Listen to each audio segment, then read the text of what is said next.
So while this hip is energized as though it's dialing outward, this hip is going to energize like it's dialing inward. So as I've been teaching you with these drills, you introduce the movement skill, and then you start to practice it so it becomes your habit to activate that way, and then you start to challenge your position. Hi gang, this is Denise, and welcome to Drill of the Week. This week I have a drill for single leg standing balances. Now, what I think is even more important than ever achieving a fancy single leg standing balance posture is having the skill to stabilize your hip in a position like that when you're standing on one leg. That is very, very important for us to maintain in our body because it has a lot to do with whether or not we're going to be able to walk, you know, when we're 80, 90, 100 years old. It's my plan to be able to walk personally. So these kind of postures are very, very important. And the main concept here to stabilizing the hip properly is to understand the foot to core connection. This is one of the main concepts in my movement template course. If you want to know more about that, you can go to my website, deniseyogaco.com/MT online. But here's the concept, okay?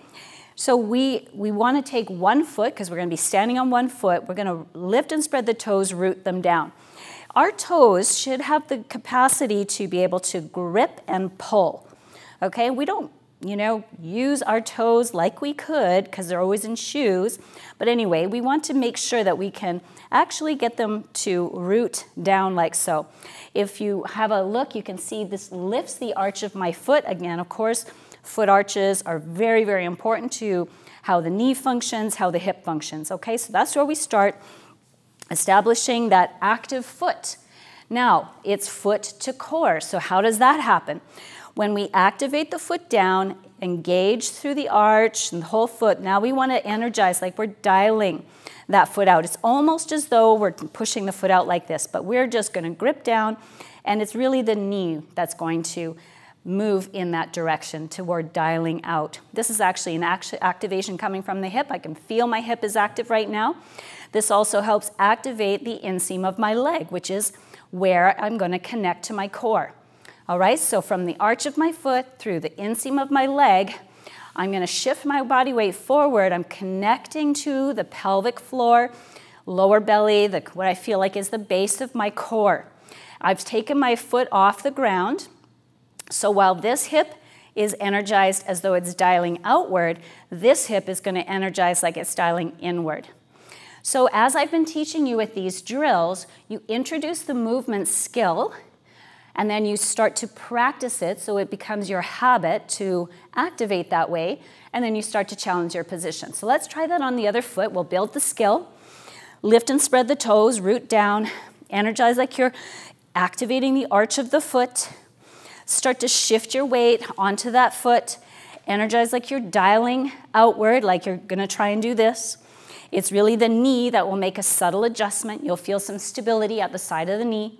Now you feel that inseam of your leg is active, okay? From arch of the foot, make a connection to your pelvic floor and lower belly, and then you can start to take your back leg off.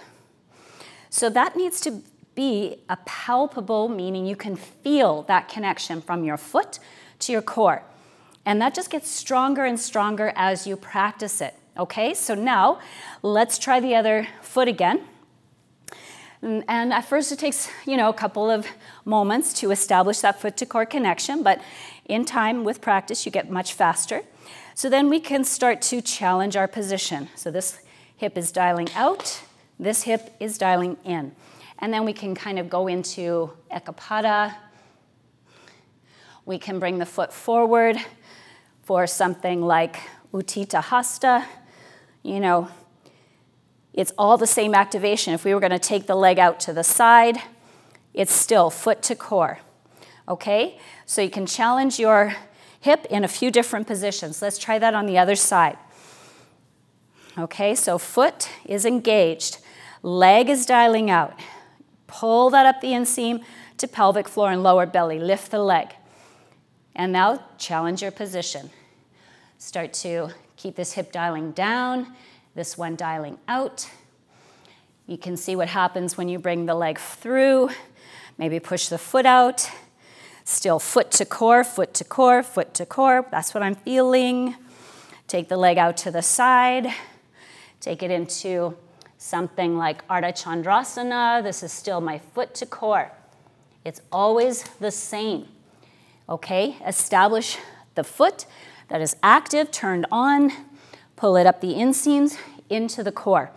So you can practice that in many postures. Lunges, single leg standing balances are the most obvious, but very, very important drills. So I do lots of little drills like that. I establish that foot to core connection, even with advanced students, because it's so good for them to go back to that very, very basic sensation that they feel through their body. It's going to strengthen all of their other postures. It's like priming the fascia. It's like priming the proprioceptors too. Okay, and all of that works together to create balance. All right, so try that drill out. Have another one for you next week. Another single leg standing balance drill where we'll use the nervous system to help us in our single leg standing balance. All right, I'll see you next week. Bye for now, guys.